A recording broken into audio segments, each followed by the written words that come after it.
नमस्कार। आज भारतीय काव्य शास्त्र में आपके साथ अलंकार सिद्धांत पर चर्चा करेंगे। अलंकार सिद्धांत, अलंकार की परिभाषा आदि पर आपके साथ चर्चा होगी। आइए, अलंकार अलंकार क्या? अलंकार शोभा प्रसाधन अर्थात आभूषण को कहते हैं। अलंकरोति इति अलंकार या अलंक्रियते अनेन इति अलंकार। सामान्य अर्थ में जैसे अलंकार या आभूषण जेवर या सौंदर्य प्रसाधन माने जाते हैं, ठीक उसी प्रकार काव्य शास्त्र में अलंकार कवि वाणी के सौंदर्य प्रसाधन है।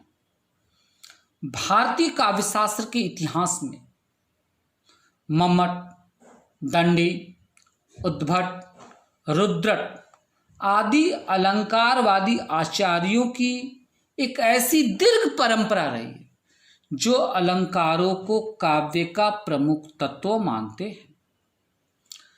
काव्य में अलंकार विधान के संबंध में मूल प्रश्न यह उठता है कि ये सौंदर्य के प्रवर्तक या जनक हैं अथवा सौंदर्य वृद्धि के साधन मात्र में सौंदर्य के कारक अथवा सौंदर्य उपकरण। अलंकार विधान कवि कर्म का साध्य है अथवा साधन। आचार्यों की जो अलंकार संबंधी परिभाषाएं प्रायः इन्हीं प्रश्नों का उत्तर देती है। अलंकार, रीति, रसवादी आदि विभिन्न सिद्धांतकारों ने अपने अपने सिद्धांत अनुसार अलंकार का महत्व प्रतिपादित किए। अलंकार का मूलाधार क्या है? चमत्कार। यह चमत्कार चाहे वक्रता से उत्पन्न हो या अतिशय कथन से। लोक व्यवहार में प्रयुक्त सामान्य कथन काव्य नहीं है। काव्य चमत्कारिक कथन है। चमत्कारिक कथन अर्थात ऐसा कथन जो पाठक का ध्यानाकर्षित करे और फिर उसे प्रभावित करे। यह चमत्कार या तो कथन वक्रता से या कथन की अतिशयता से या फिर अन्य किसी विशेष ढंग से उत्पन्न होता है। इसी अर्थ में प्राचीन काल में अलंकार को काव्य का मूल तत्व माना गया। अगर इस संदर्भ में थोड़ा सा पीछे जाकर हम लोग देखते कि अलंकार संप्रदाय का जो विकास है, उस विकास के दौर में अगर हम देखते हैं तो अलंकार संप्रदाय के से तात्पर्य उन आचार्यों से जिन्होंने रस और ध्वनि संप्रदायों के प्रतिष्ठित हो जाने के पूर्व या पश्चात अलंकार को ही काव्य का प्राण तत्व स्वीकार किया। इस संप्रदाय के संस्थापक आद्य आचार्य भामा माने जाते हैं। उससे पहले भरत ने नाट्यशास्त्र में 4 अलंकारों का वर्णन किए: उपमा, दीपक, रूपक और यमक अलंकार। अग्नि पुराण में पहली बार शब्दालंकार, अर्थालंकार और शब्दार्थ अलंकार का भेद किया गया और 22 अलंकारों का वर्णन किया गया। अलंकार संप्रदाय का सूत्रात्मक परिचय या फिर उसके स्वरूप का जब व्याख्या करते हैं तो हमारे सामने पहले आद्य आचार्य के रूप में आचार्य भामा ही आते हैं। अलंकार शास्त्र के प्रथम आचार्य भामा ने अलंकार इन काव्य के अस्तित्व को नकार दिए, अर्थात जिस काव्य में अलंकार है नहीं उसके अस्तित्व को स्वीकारते ही नहीं आचार्य भामा। उनके अनुसार ब्रह्म की सृष्टि में जो तत्व ब्रह्म है, ध्यान दीजिएगा, ब्रह्म की सृष्टि में जो तत्व ब्रह्म है, कवि की सृष्टि में वही अलंग है अर्थात अलंकार है। और अपने सूत्र, उनके जो सूत्र हैं, उनका जो सूत्र है, कहते हैं न कांतिमपि निर्मुष्य वनिता मुखम। भामा के अनुसार कहते हैं कि न कांतिमपि निर्भुष्य वनिता विभाति वनिता मुखम, अर्थात कथन के दो भेद है। पहला प्रकृत रूप जो अलंकृत होता है और दूसरा रमणीय रूप जो अलंकृत होता है। यह दूसरा रूप ही काव्य है, यही अलंकार है। दूसरे व्याख्याता, अलंकार संप्रदाय के दूसरे व्याख्याता के रूप में आते हैं दंडी। दंडी ने अपनी पुस्तक काव्यादर्श में कहते हैं कि काव्य शोभा करान धर्मान अलंकारान प्रच्छते। काव्यम शोभा करान धर्मान अलंकरण प्रच्छते। जैसे अग्नि का धर्म उष्णता है, जैसे अग्नि का धर्म उष्णता है, उसी प्रकार काव्य का धर्म अलंकार है। तीसरे व्याख्याता, दंडी के बाद तीसरे व्याख्याता के रूप में अगर हम देखते हैं, अर्थात अगर काव्य शोभाकरण जो दंडी कहते हैं, क्या कहते हैं, काव्य शोभा धर्मान प्रच्छते, जिस प्रकार द्वार आभूषण कान के सौंदर्य बोध होते हैं, उसी प्रकार उपमा आदि अलंकार शब्द और अर्थ रूपी अंग के सौंदर्य बोधक होते हैं। तीसरे आलोचक के रूप में हमारे सामने आते हैं वामन।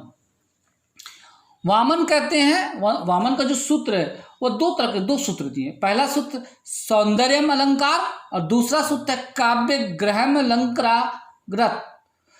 पहला है सौंदर्यम अलंकारा, दूसरा है काव्यम ग्रहम अलंकारात्, अर्थात सौंदर्य ही अलंकार है और काव्य अलंकार के कारण ही ग्रह है। इनके जो कहते हैं, जो अर्थात काव्य का सौंदर्य अलंकार, काव्य ही काव्य का सौंदर्य, अलंकार ही काव्य का सौंदर्य। चौथे व्याख्याता आते हैं जयदेव। जयदेव ने तो यहाँ तक कह दिए कि यदि कोई काव्य को अलंकार रहित मानता है तो अपने आप को ज्ञानी मानने वाला वह व्यक्ति अग्नि को उष्णता रहित क्यों नहीं मानता। अंगो करित यत्र काव्य शब्दार्थ वनले, अंग करित करोति यत्र काव्य शब्दार्थ वनले, असो न मन्यते कस्मदा नुष्ण मनलंकृते।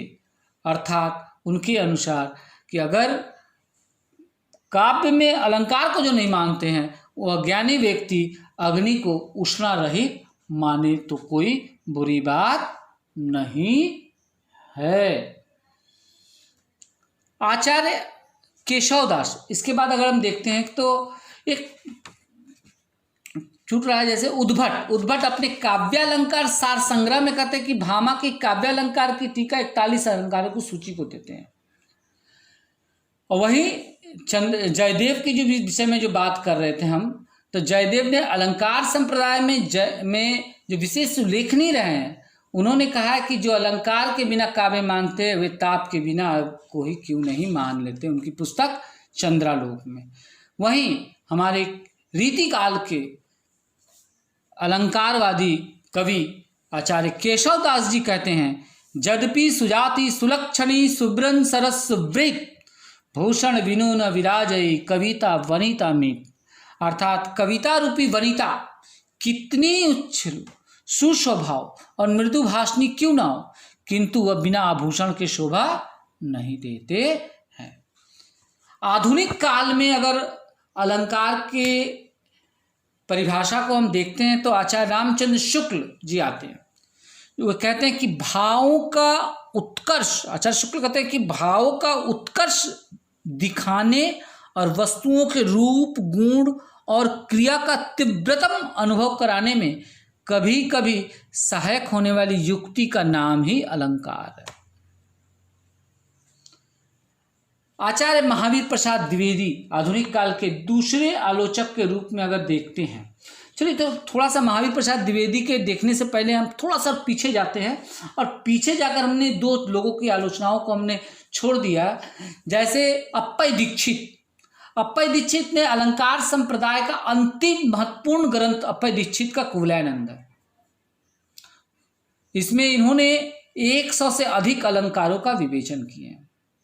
इसके अतिरिक्त मम्मट, आनंदवर्धन, अभिनव गुप्त, आचार्य विश्वनाथ, पंडित राज जगन्नाथ आदि अलंकार संप्रदाय का परोक्ष में समर्थन करते हैं, न कि प्रत्यक्ष में। आधुनिक काल में ही महावीर प्रसाद द्विवेदी जी कहते हैं कि अलंकारों का प्रयोग नवयुग चेतना के अनुरूप होना चाहिए, बलात् नहीं। उनका जो पुस्तक है रसक रंजन, पृष्ठ संख्या 20 में उन्होंने कहा। आचार्य डॉक्टर नगेंद्र के अनुसार अलंकार काव्य की शोभा का साधन मात्र है, अर्थात अलंकार काव्य की शोभा का साधन मात्र है। आइए थोड़ा सा यूरोपीय जो दृष्टिकोण रहा है अलंकार सिद्धांत के प्रति, जो यूरोपीय दृष्टिकोण रहा है उसके संदर्भ में एक दो महत्व बिंदु को देखते हैं। यूरोप में काव्य के अन्य अंगों की भांति अलंकार शास्त्र का जन्म भी यूनान में ही हुआ।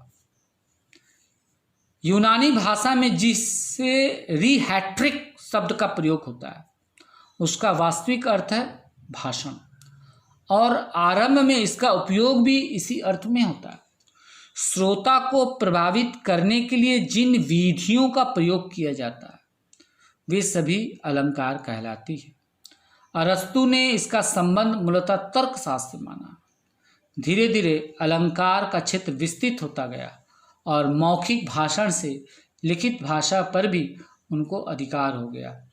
यूरोपीय अलंकार 3 वर्गों में विभक्त है। पहला शब्द विन्यास संबंधी, दूसरा वाक्य विन्यास संबंधी, और तीसरा अर्थ विन्यास संबंधी। आइए थोड़ा सा हटकर हम इसकी आलोचना इस प्रकार से करते हैं कि अलंकार शब्द का जो व्युत्पत्तिकारक अर्थ क्या कहलाता है। अलंकार शब्द का जो व्युत्पत्ति प्राय 2 प्रकार से की जाती है। एक करण या उपकरण परक, दूसरा भाव परक। उपकरण परक को हम देखते हैं। उपकरण परक क्या है? उपकरण परक कहते हैं साधन या इंस्ट्रूमेंट को जिसके द्वारा कोई कार्य किया जाता है। उपकरण मात्र का पहला अलंक्रियतेन इति अलंकार। आचार्य भामा जो उनका जो सूत्र है अलंक्रियते इति अलंकार, अर्थात जिसके द्वारा अलंकृत किया जाता है, शोभा की जाती है, वही अलंकार है। अथवा ख अलंकरोति इति अलंकार, ऊपर कहें अलंक्रियते इति अलंकार, यहाँ अलंकरोति इति अलंकार, अर्थात जो अलंकृत करता है, शोभित करता है, वही अलंकार। इस प्रकार की व्युत्पत्ति करण परक मानी जाती है। अब आते हैं दूसरा जो पॉइंट ऊपर देखें कि भाव परक। भाव परक के अंतर्गत यहाँ भाव शब्द से तात्पर्य है सिद्धि। अलंकृति अलंकार अर्थात अलंकरण, शोभा, सौंदर्य, सजावट को कहते हैं अलंकार। इस प्रकार की व्युत्पत्ति को भाव परक माना जाता है। अलंकार शब्द की उत्पत्ति अलम धन क्री धन ध य प्रत्यय के योग से हुए, जिसका अर्थ है अलंकृत करना। यहाँ तक अलंकार से संबंधित उसकी परिभाषा, इसके सिद्धांत को हमने आप तक रखा। काव्यशास्त्र से संबंधी अन्य विषय लेकर फिर अगले वीडियो में हम उपस्थित होंगे। तब तक के लिए नमस्कार, धन्यवाद।